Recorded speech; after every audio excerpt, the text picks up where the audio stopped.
इस महायुद्ध में, इस महाभारत में मैं विजयी हो गया। परंतु आज स्वयं को हार गया ये वृकोदर भीम। हार गया ये वृकोदर भीम।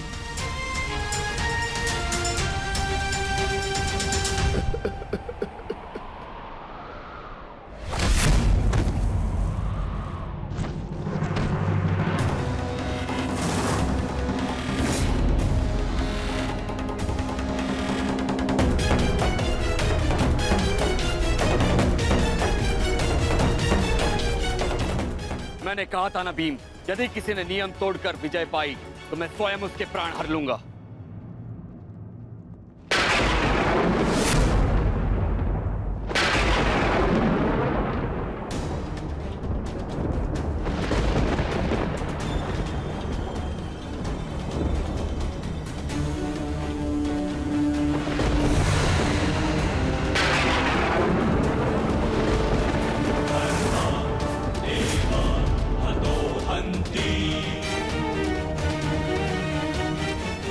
तुमने दुर्योधन की जंगा पर प्रहार करके द्वंद का नियम तोड़ा है भीम। अब मैं तुम्हें जीवित नहीं छोड़ूंगा।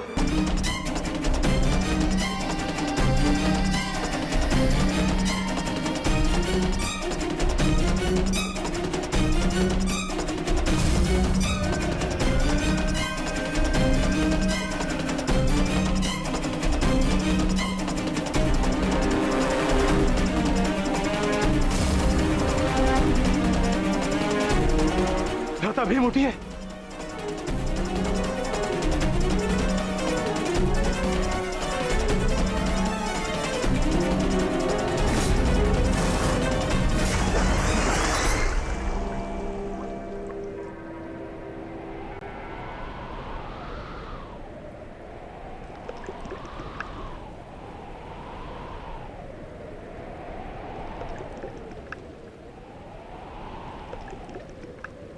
उठिए भ्राता भीम, उठिए भ्राता भीम, उठिए भ्राता भीम।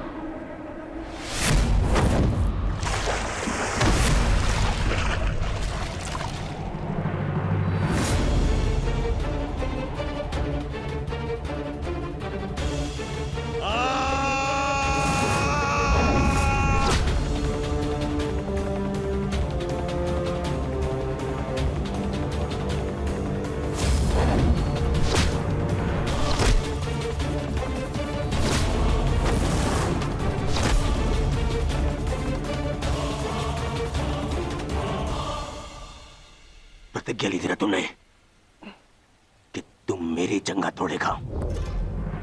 आज मैं प्रतिज्ञा लेता हूं, तुझे मारने के पश्चात, उन पांडवों का वध करने के पश्चात, उस 5 पतियों वाली पांचाली का पूरे कुरु सभा के बीच फिर से वस्त्र हरण करूंगा और अपनी इसी जंगा पर बिठाऊंगा।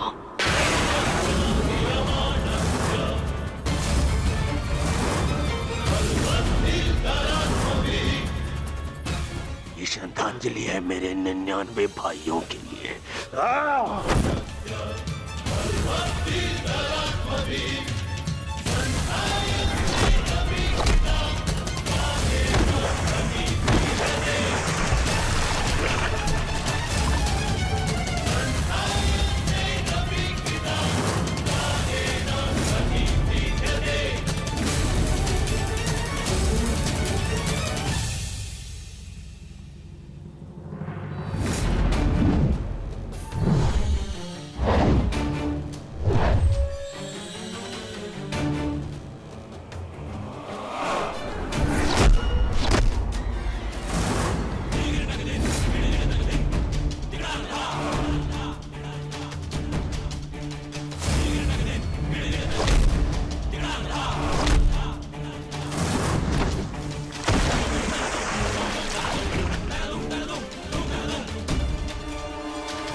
वार करो इस पर।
ये हो क्या रहा है?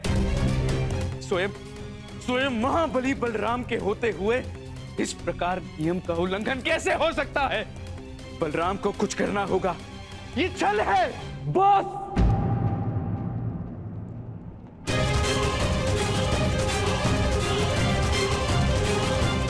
नियम भंग हुआ है।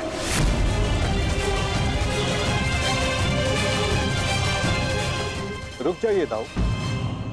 आपने कहा था कि जो नियम भंग करके विजय प्राप्त करेगा तो आप उसे दंड देंगे, किंतु अभी जय विजय का निर्णय नहीं हुआ है दाऊ।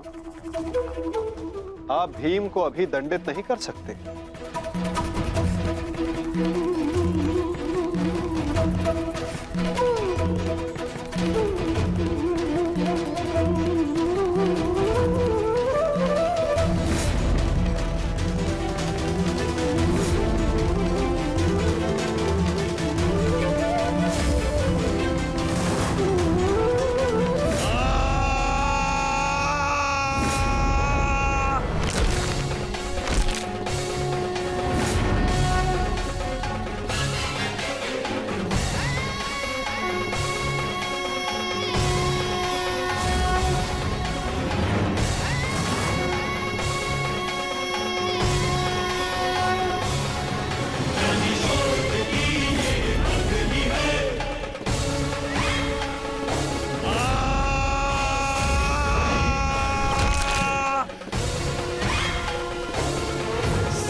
अंत हो गया, अधर्म का अंत हो गया।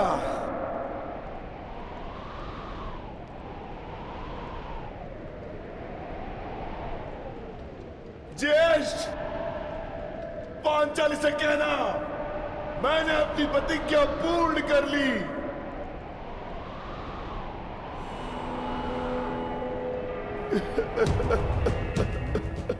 मैंने अपनी प्रतिज्ञा पूर्ण कर ली, पूर्ण कर ली, पूर्ण कर ली। ये 100 हाथी के बल वाला भीम 100 भ्राताओं का हत्यारा बन बैठा।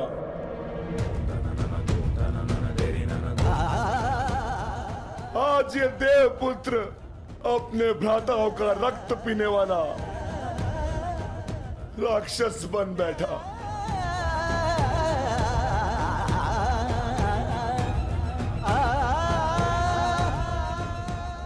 मैंने अपनी प्रतिज्ञा पूर्ण कर ली पांचाली।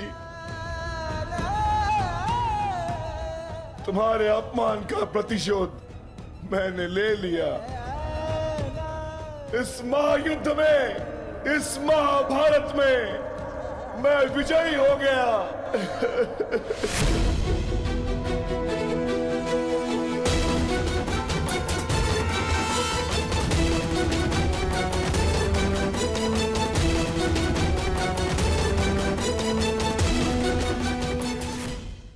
इस महायुद्ध में, इस महाभारत में मैं विजयी हो गया। परंतु आज स्वयं को हार गया ये वृकोदर भीम। हार गया ये वृकोदर भीम।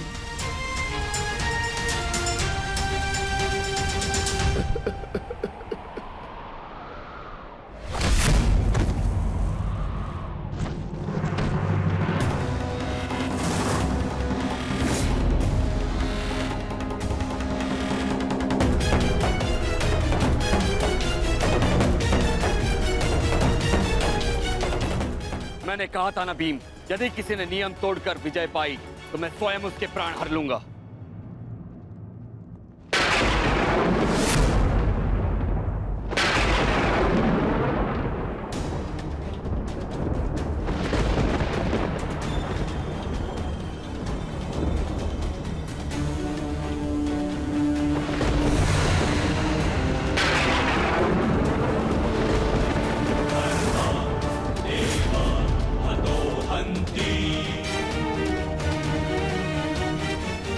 तुमने दुर्योधन की जंगा पर प्रहार करके द्वंद का नियम तोड़ा है भीम।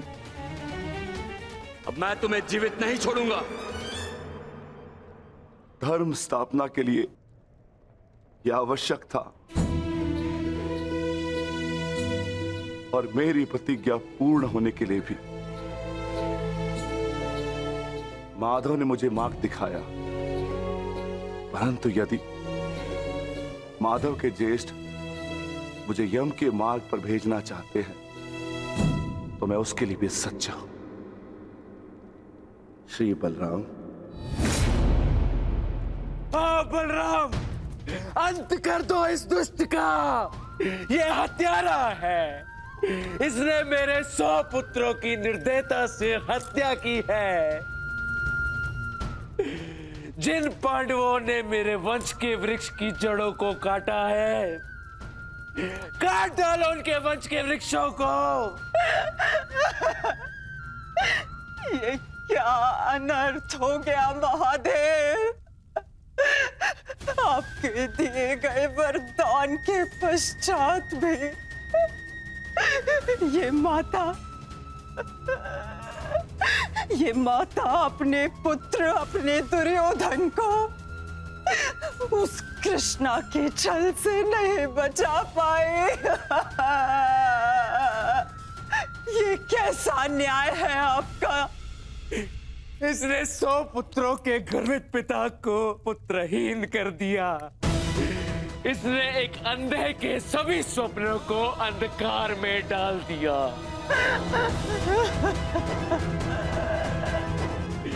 अंत कर दो इसका, मार डालो इसको अंदर।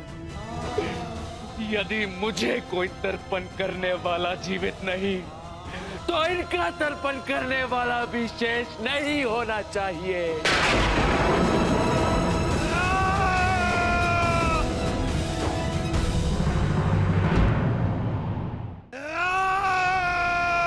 एक क्षण रुक जाइए दाऊ।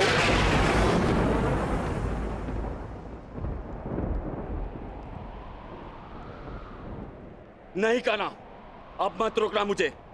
अब मैं बंदिक नहीं हूं। मैं अधर्म को तो नहीं रोक पाया, परंतु अधर्मी का नाश अवश्य करूंगा।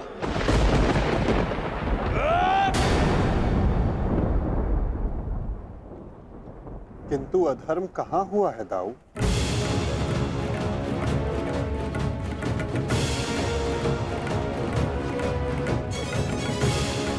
भीम ने नियम भंग करते हुए दुर्योधन की जंघा पर प्रहार किया।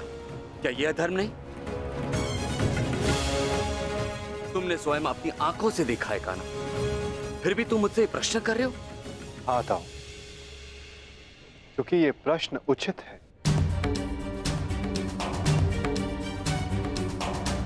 माना कि गदा युद्ध में कमर से नीचे प्रहार करना गदा युद्ध के नियमों के विरुद्ध है, परंतु गदा युद्ध तो तभी समाप्त हो गया था दाऊ, जब दुर्योधन ने भीम के हाथों से गदा गिरा दिया था।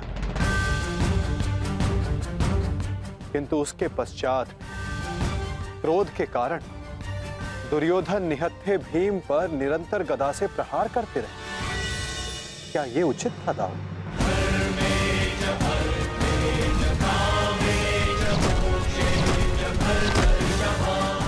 नियम तो दुर्योधन ने तोड़ा था,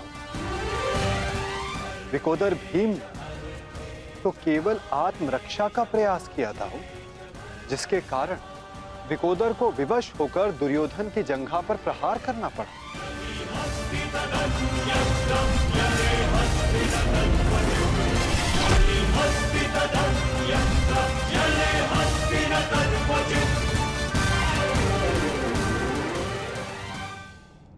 और दाऊ, स्मरण रहे, नियमों को भंग करना तो दुर्योधन ने प्रारंभ किया। दाऊ, जब दो योद्धा आपस में युद्ध करते हैं तो वो एक दूसरे को उकसाते हैं, किंतु किसी की कुल वधू का मान मध्य में लाना और उसका अपमान करना क्षमा योग्य नहीं होता है दाऊ। आप क्या चाहते थे दाऊ? कि दुर्योधन इस युद्ध में विजयी हो जाए और पांचाली को अपनी जंघा पर बैठा?